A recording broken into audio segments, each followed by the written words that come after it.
to another episode of Dagon Pack News. I got this week's best gaming news stories. And first up, how can we not cover this? So KFC has made some pretty strange announcements within the gaming world in the past. My personal favorite being I Love You, Colonel Sanders, which was an amazing dating game.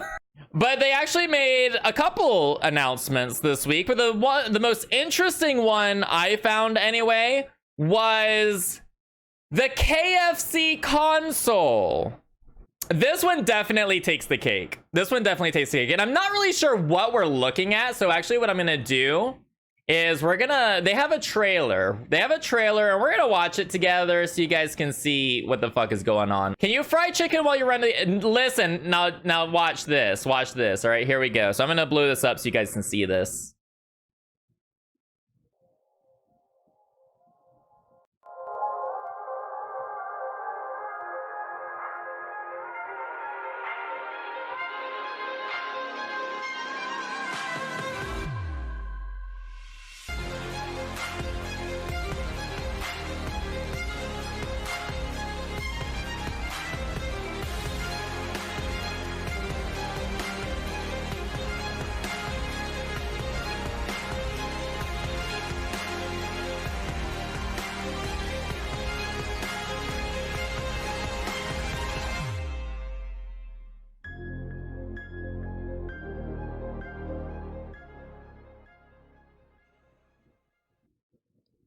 Ridiculous.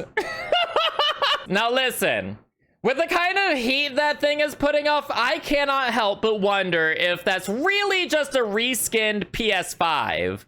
All right, let's be real. Now, speaking of real, that's probably not real. That is probably not a real console, but there is a release date of November 11th, 2020. So we'll see what they're gonna follow up with then. I really don't know what to expect, but I'm not keeping my expectations very high at all. The X-Cox. In our next story, Evil Genius 2 has been announced by Rebellion Games. So I'm super excited because Evil Genius 1 was one of my favorite games of all time. I fucking love it. I love that style of games. I loved like Dungeon Keeper as well. It's just, they're just really, really fun games. And I could sit here and try to explain what the game is to you guys, or we could just watch the trailer together. So we're gonna go over here and we're gonna check this out. You guys get to see what this game is all about.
Yeah, so Evil Genius 2 is titled World Domination.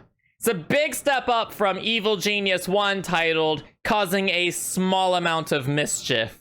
I always wanted a game where I could build and operate an evil lair. I mean, sure, you can build a lair in SimCity and act evil, right? But raising taxes to unreasonable levels just isn't quite as evil as I want it to go. Moving on in our next story. This one is a little bit weird. It's a little bit odd. Destiny 2 is removing old planets and moons and raids because it is too bloated. Bungie is vaulting old content in Destiny 2 to make room for new content.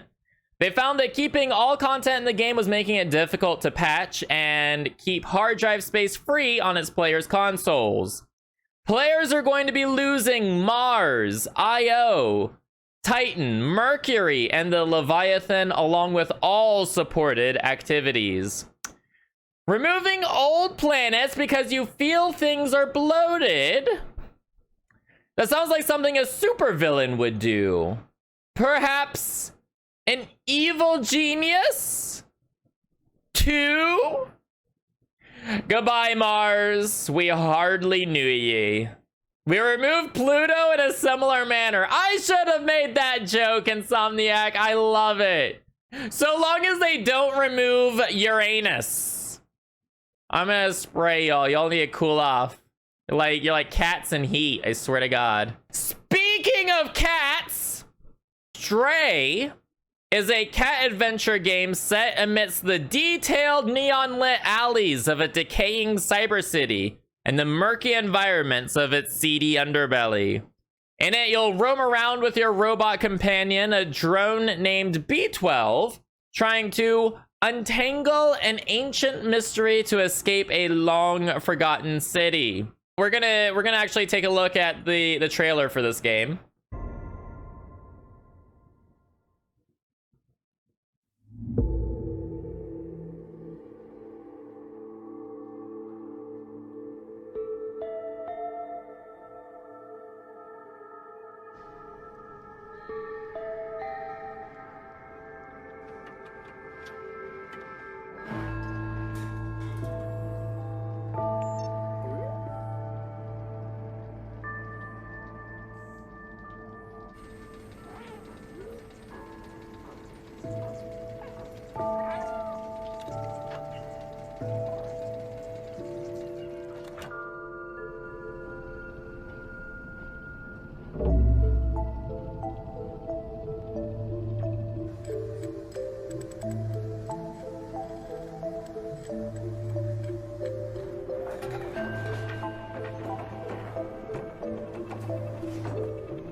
So, yeah, Stray is going to release sometime in 2021.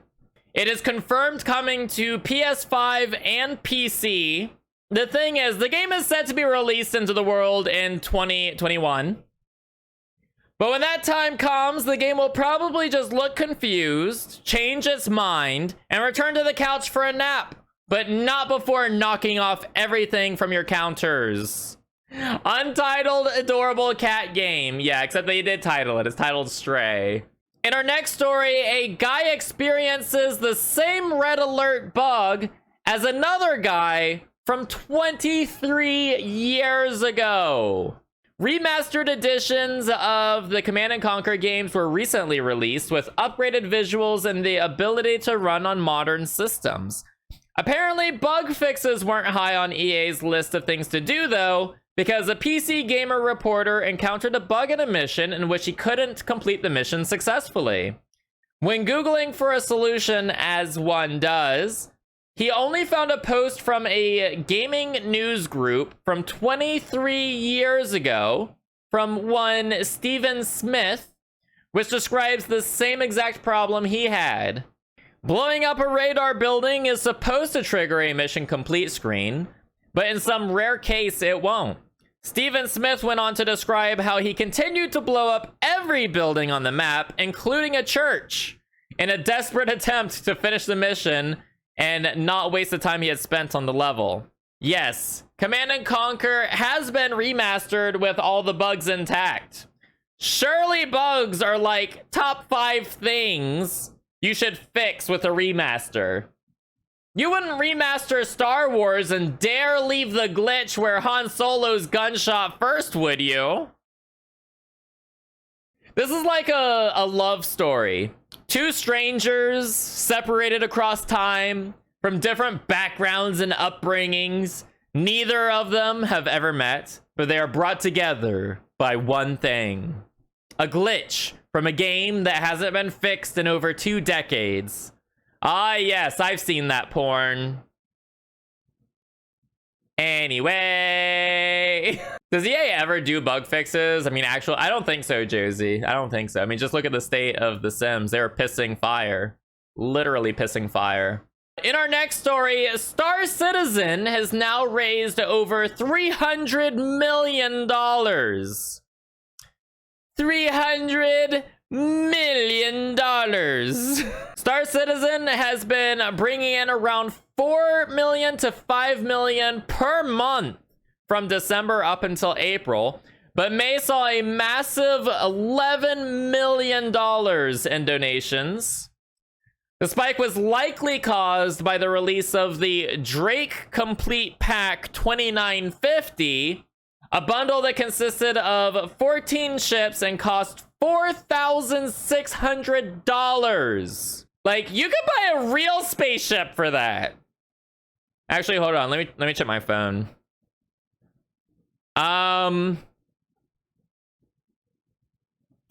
Okay, you in fact cannot buy a spaceship for that amount of money. It'd be several million more than that. Although SpaceX does do rockets for like $60 million, but still, $4,600 is quite a bit of money. Despite the delays, changes, and no official release date, Star Citizen keeps on bringing in the money through the sale of virtual spaceships. Not everyone is happy about the situation, with some backers demanding their donations back and others launching lawsuits to get their donations refunded. There is also rumors of troubled development, which may cause the game to never actually release. Many, however, are eagerly anticipating Squadron 42, a single-player campaign mode being developed alongside Star Citizen, which stars the likes of Mark Hamill and Henry Cavill. Some people wonder where all the money has gone. Like, where do you think? Look at the cast!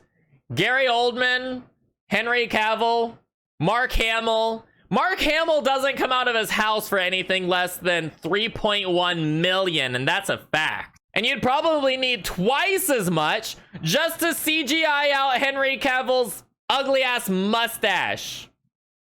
I would be so pissed if I invested in this and still had not gotten a finished game.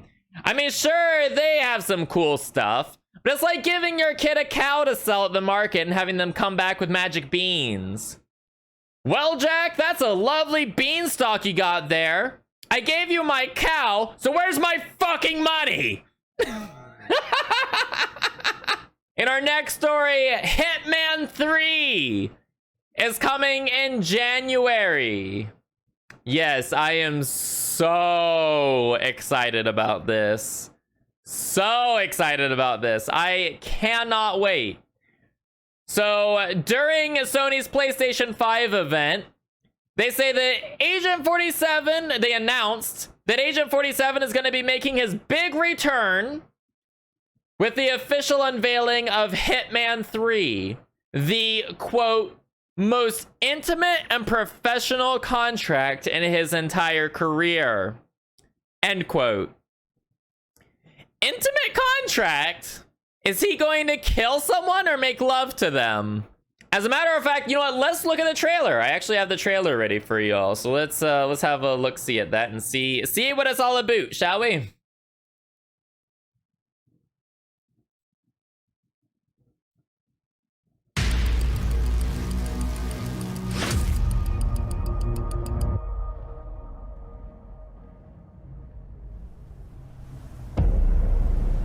It was always gonna end like this.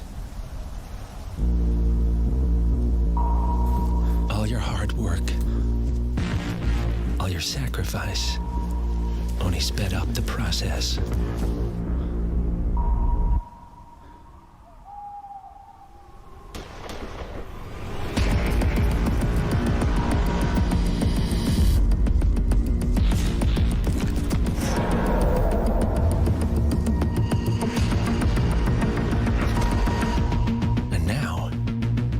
You find yourself alone.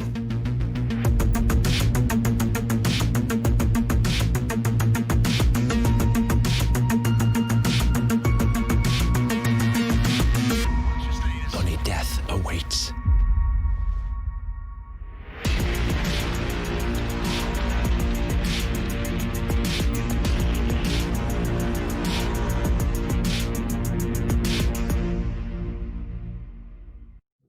Oh my goodness, I am so fucking excited about it. Travis Barber, IO Interactive Senior Community Manager, also said that locations and progression from Hitman 2 will carry over into the third game. And in fact, the entire Hitman trilogy will be playable in Hitman 3.